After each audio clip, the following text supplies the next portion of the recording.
Mamar! May tubig ba sa inyo? O bakit?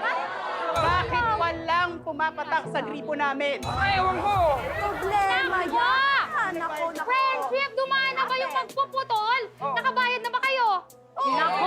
Bayad na ako, ewan ko sa inyo. Ayan, pa, hindi siguro kayo nagbabayad. Kung ako sa inyo, mag-iigib ako ng tubig. Nako! Bakit? Ang hirap na walang tubig ang isang araw, ah. Wait lang. Ganon? Magkano ba yung tubig niyo at di niyo Oo nga, mabayaran? magkano nga ba?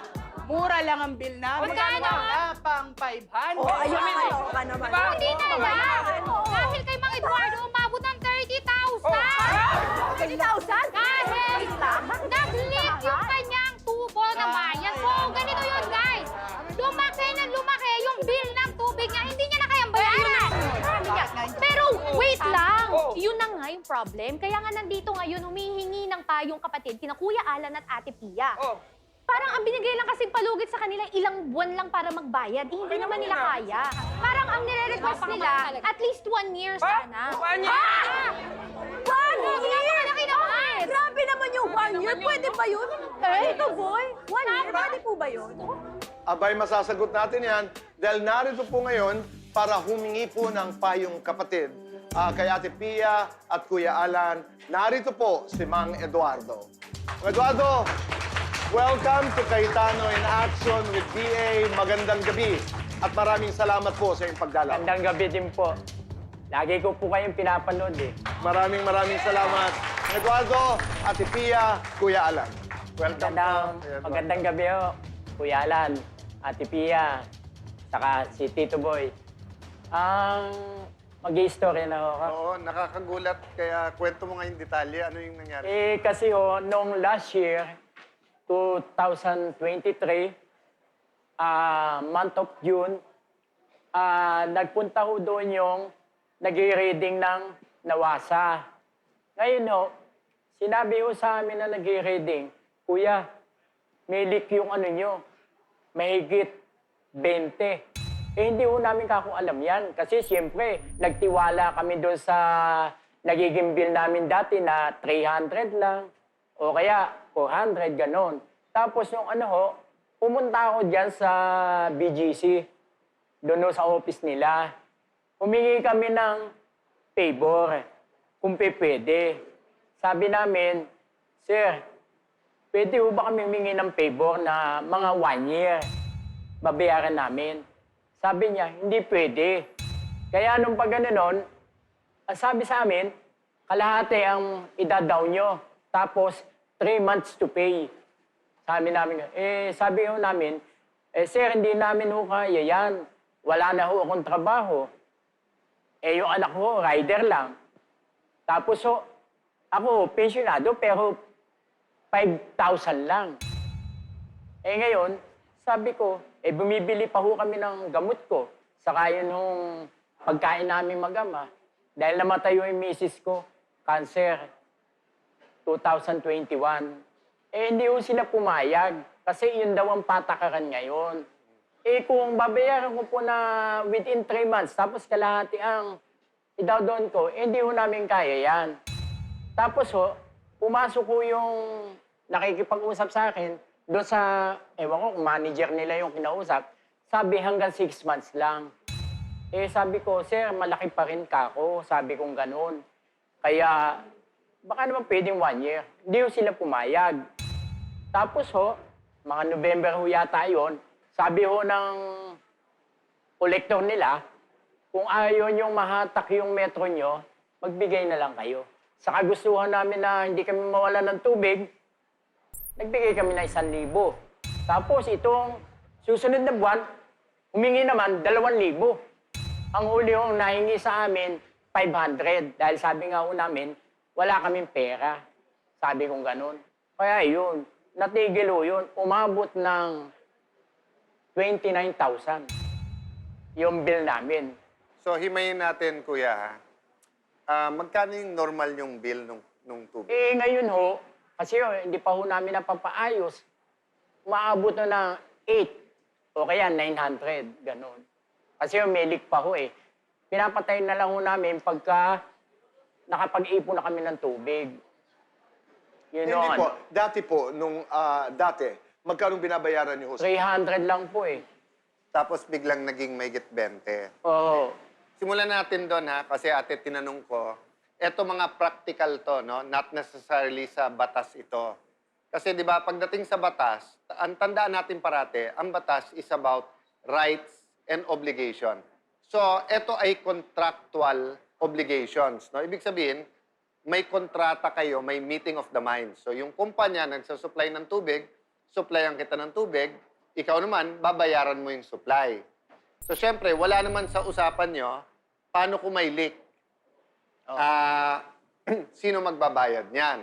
So, ang magiging parang very practical dyan, na yun naman din ang sagot nung tinanong namin sa water company na, Sir, pagka ito yung metro mo, anything after your meter, yung pipes mo, pag may leak dyan, sagot na nung kung kanino yung metro na yon. Anything before the metro, yung leak na yon ay cargo ng kumpanya. So yun nga sagot nila, Kuya Boy, di ba? Na ang obligasyon ng kumpanya ay kung before your meter. Pag yung meter, sa'yo na. Okay. So that's why I asked them, so practical advice, paano mo i-monitor yon? So every now and then daw, patayin nyo lahat ng tubig at tignan nyo metro nyo. Kung gumagalaw pa rin, may leak yon. Pag hindi gumagalaw, wala. Now, since hindi mo namang kino-contest yon at sinasabi mo yung leak nga sa inyo, nasa usapan nyo rin dalawa at usually maliit na sulat yan dyan sa kontrata nyo kapag ka meron kayong hindi na pagkasunduan. But syempre, dahil nga it's between the two of you, pwede rin magbago yon. Meaning, katulad ng manager, pwede niya sabihin 6 months. Hindi talaga nila sasabihin pwedeng 1 year kasi kung sasabihin lang pwedeng 1 year, lahat na lang na walang pambayad, kahit na yung hindi may leak, gaganon, malulugi naman yung kumpanya. So, basically, if you're not contesting, nasa inyo talaga ang leak, di kailangan mo bayaran yon. Okay, tama ba, Kuya, na yung binayad mong 1,000, 2,000, para lang hindi kayo Hindi tanggalan mahata ko yung yung Oo. metro. So, hindi binawas sa inyo yon. Hindi ho. Okay. Bali 3.5. So, nabalitaan ko na lang yon. So, actually, hindi legal yon. Oo. Meaning, usapan na lang yung Kuya Boy nung magtatanggal sana kasi sa tingin niya, makakatulong din sa'yo. Kasi pag inatak, pag nagpa-reconnect ka pa, mas mahal pa, tapos wala ka pang tubig. Oo. On the other hand, parang chance niya kumita ng konti. But I'm saying nga, let's avoid that, hindi legal yan. So, but anyway, what we will do for you, CIA with BA started talking na with the company for better terms and tutulong kami galing sa show na pera para nga o kung kalahati man lang nun or etc., we can take care of it, no? Well, wala na akong idadagdag na suggestion. Liban lang na sabihin lang sa mga kababayan natin na sabi ng mga experts and ang aking pag-aaral is futures thinking, no? The war or wars of the future will be about resources and water is one of them. Ito example na to di ba? Yung kumbaga, taling-tali ka dun sa tubig. So having said that, di ba, Kuya, binibiro ko nga yung staff kanina. Sabi kong, wag niyong, hindi maliit na problema to. In fact, it's too big. Di ba? Kasi hindi talaga biro yung 500 to 20,000. But we'd like to help you because pagpunta mo dito, tingin ko kahit alas 12 ng gabi, matatapos tong show na to, mayroon titingin at titingin sa metro nila. Kasi hindi biro yung ganong kalaki bigla ang tinaas ng tubig. Maraming salamat, mga Eduardo.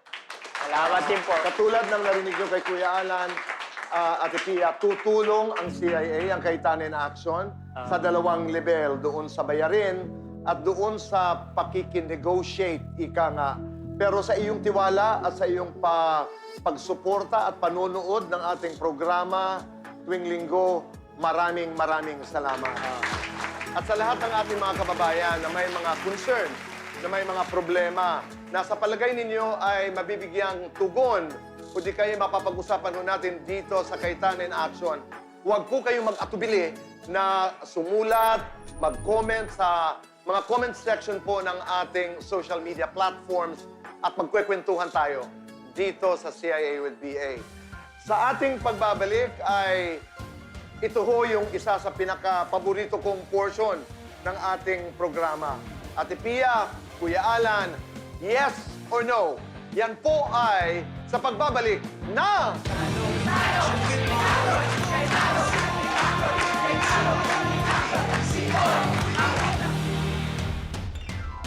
Matapos makapag-down payment ng 17,000 pesos si Mang Eduardo sa kanyang utang sa tubig, pumayag si Miss Jen Ramos ng Manila Water Company na hulugan ang natitirang balanse ng iilang installments. Nagkasundo sila at masaya si Mang Eduardo. Pumunta rin ang Cayetano in Action team sa bahay ni Mang Eduardo para ma-assess sa mga kakailanganing materyales sa pagpapagawa ng kanilang sirang tubo. Ito ang magbibigay tuldok sa problema sa tubig ni Mang Eduardo. Ako po ay nagpapasalamat kay Kuya Alan, kay Ate Pia at kay Tito Boy Abunda na natupad na yung aking pangarap at nabawasan ang aking problema. Hindi ko ito kalilimutan habang ako'y nabubuhay. Cayetano in Action with Boy Abunda would like to thank JC Organic Barley. Live healthy. Choose good life. 7. Visit at B6, Bonifacio High Street, BGC Taguig.